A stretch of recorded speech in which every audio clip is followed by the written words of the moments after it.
Hey guys, this is Gil from IPG Rentals, and next we're going to be talking about the Atomos Shogun. Let's check it out.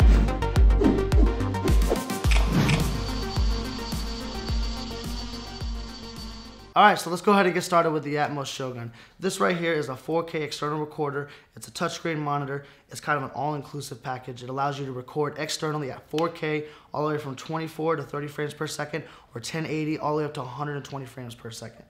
Not only does it do that, but it also records in ProRes, which is great for the A7S because it allows you to go straight from the recorder to your editing and from editing to broadcast. The monitor also has 2 inputs and 2 outputs. You have an HDMI and an HDSDI input and output. And not only that, but it also has an internal cross converter so you can convert from one to the other. It also has a LEMO to XLR. This gives you 2 channels, a left and a right, clean audio recorded straight to the Atomos using a LEMO connector to XLR. And having this right here is kind of a little advantage in post-production as well, because it records the audio straight to the Atomos and it records it with the video and blends it together, so you don't have to worry about trying to sync the audio to the video in post. It makes it a quicker process. Alright, so let's go ahead and get started. First I want to talk about what's on the monitor itself. You're going to have your HDMIs in and out.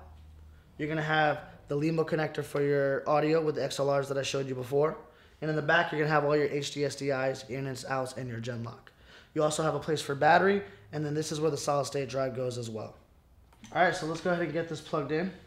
First things first, we got to plug in the HDMI into the input. Let's go ahead and get that turned on, and there you go. You have picture. So first thing you're going to notice across the top is your HDMI input setting. If you click on this, it gives your input options. You can go HDMI, you can do device name, you could change your frame rate. It tells you everything you need to know here, that your trigger is on. The trigger is actually a really cool option to have, especially with the A7S. It allows you to actually trigger the record for the Shogun using the record on the camera. So once you hit record on camera, it actually starts recording in the Atomos. But another cool little trick that's very, very important, we actually learned this, thank God it wasn't on a shoot, it was just in trial and error here inside the office. Whatever your output is of your HDMI, is going to be what this records to. So if you're shooting at 1080 2398, your HDMI output is sending a 1080 60p resolution, it's going to record at a 1080 60p resolution, even though the camera itself is set at 1080 2398. So it's a safety thing that you need to be aware of. We actually figured out here in the office. Thank God it wasn't on location, because that would have been horrible. So just make sure that they match, and then after that you should be good to go. Like I said, once you turn on the trigger and the HDMI settings, you go ahead and hit record, and it triggers the Atomos for stop and go. So now I'm going to go ahead and show you here. We have HDMI set up, but I'm going to show you how to change it just so you have it. All you got to go is click right here, and it changes the source. Right now we're at SDI, and you're going to see there's 3 X's. Those 3 X's mean that none of it's synced because we're not sending SDI, we're sending only HDMI. But that's how you'll change it. So we went back to HDMI, and you'll see here, trigger is on, HDMI is hooked up, so we have 3 checks, and the record is at 1080 5994. That's what we were talking about before. If the camera's not set to the same thing, and this is set to some, and the HDMI output is set to something else, this will record at that other frame rate. So just a little safety. And then from there, you go here, you have your ProRes 422. It tells you your codec and your quality, your recording time. It tells you how much time you have. And this also tells you if you're recording in HQ 422 or LT, and then or Avid DN XHD. It gives you all the different options of how much record time you would have on this solid state drive. So you kind of have a ballpark of how much time you have in between each drive. So let's go ahead and close that. Alright, so another thing you're going to see here is the Shogun. This allows you to actually, your source, scene, shot, take, unit, media name. Right now we have it named Shogun. We can actually just go ahead and name this device. It's going to say Shogun. And we only have 1 device hooked up, so that's what that is.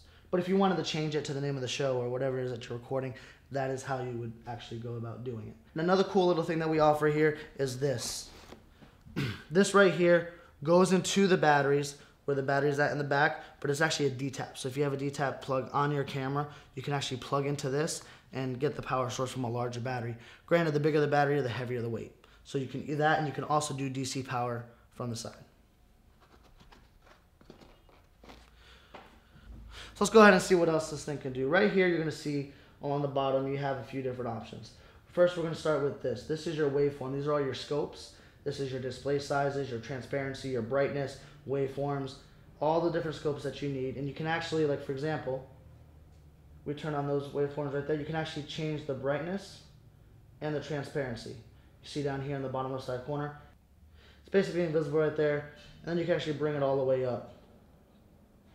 Once you bring it all the way up, you see it right there on the bottom side. You also have your RGBs. You also have the option for your vector scope. Same thing, brightness, transparencies, sizes. You can make it a full screen. You can make it a pip. So once we close that, we're going to go straight down here to this target sign. This target sign, you're going to see your monitor assets pull up. When those monitor assets pull up, you're going to see everything from zebras to peaking. You're going to have your focus peaking modes. You're going to have your zebra thresholds. Another cool thing it has here that the older model does not have is the focus zoom. It's basically another way to check your focus. It zooms in 2:1.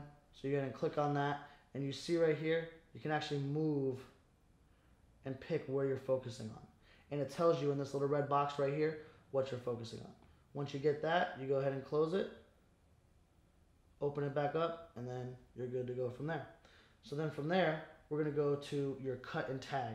You have your favorites, your rejected, your talent 1, talent 2, overexposed, you have your color cutaways, close-ups, wide shots. You can literally name the shots and tag them so that way when you're in post, you know what they are and what they're labeled as. It's actually a cool little feature to have. So then here, if you click on the yellow box, you're going to see your monitor modes. Your monitor modes are, it is native to Rec 709 and it's 1920 by 1200, but it also gives you an Atomos HDR, log to video, and a custom look.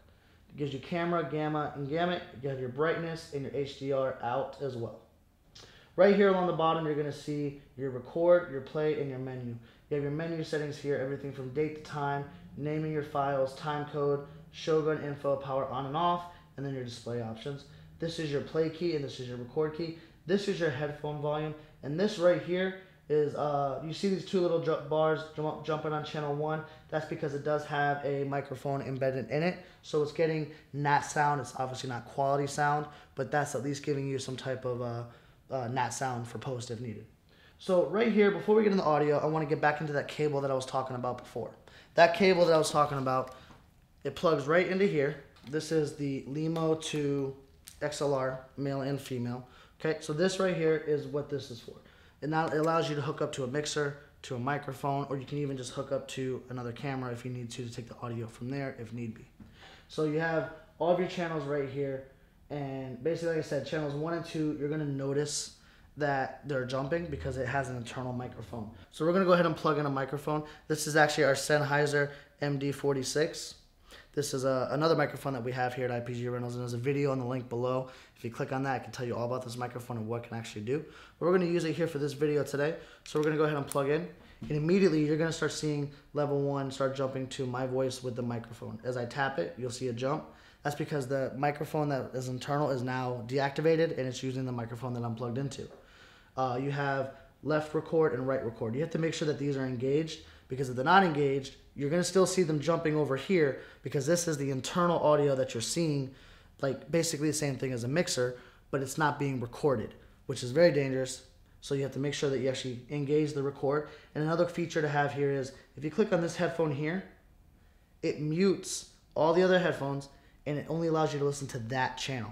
Now, that's what the microphone is sending to the Atomos itself. But what's actually being recorded, which is what you want to listen to, is over here. So you go ahead and click on that. Once that's circled blue and these are both highlighted red, then you know that you're not only recording audio, but you're also monitoring the recorded audio itself. And again, that embeds the audio into the solid state drive with the video as well. So from there, I'm going to go ahead and plug this just so it's not in the way. Alright, so there you go. That's the Atomos Shogun at IPG Rentals. And just like every other Monday, we're going to drop a new video just for you. So comment, like, and subscribe, because at IPG Rentals, it's our gear, your vision.